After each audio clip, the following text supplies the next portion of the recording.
Hello guys, it's another day in the jungle called Ghana.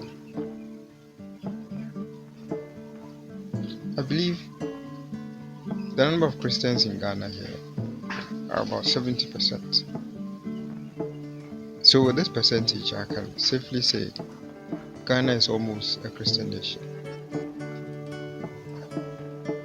But I can't help it but to wonder if we really understand what it means by God creating us now in His own image and likeness. Because if we do, we won't be telling our church members every blessed day that they should pray and fast so that God will descend from heaven to come and fix the economic mess we Ghanaians have put ourselves into.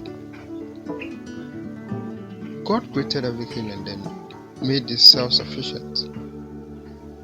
The sun is working on its own. God will not have to come every morning to on the sun and off it in the evening. The earth rotates as it rotates. The side that is facing the sun gets to experience the sun, and then the side that is not facing the sun gets to experience the darkness. And He has set everything in motion, and He doesn't need to come back to be regulating all this. The same way He has given we human beings all that we needed to be able to survive this earth, He has provided for us, or He has created us in. So why do we still have to wake up every blessed day, pray to God for Him to come down from heaven to come and solve our problems for us?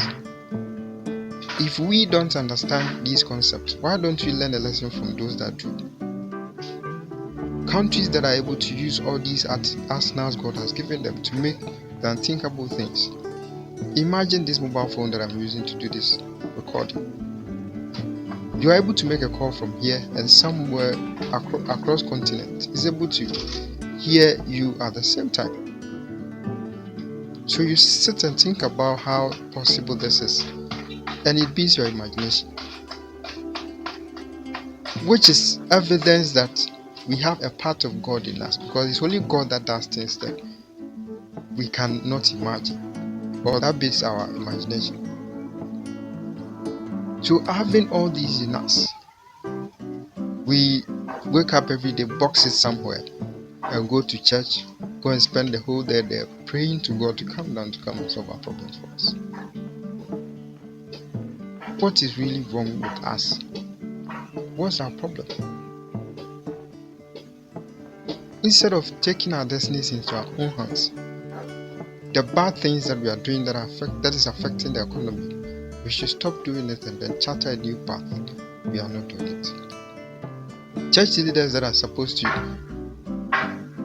cause people to stop doing all these bad negative stuff that is affecting our economy as a country, they are not doing it because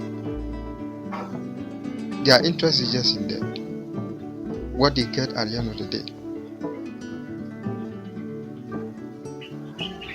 So imagine how God created the first man, Adam, and told him to subdue the world and take charge of everything.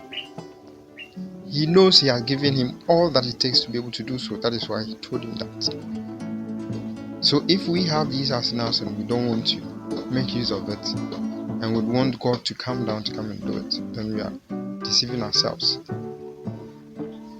We are only deceiving ourselves. So until we start making use of what God has given us and doing away with greed and selfishness, the self-centered attitude that everybody in Ghana has, until we do that out and then think about the nation before our selfish desires, then until then we'll continue to be praying every day, wasting our time in churches. I am not saying praying is something evil or it's not something that is good.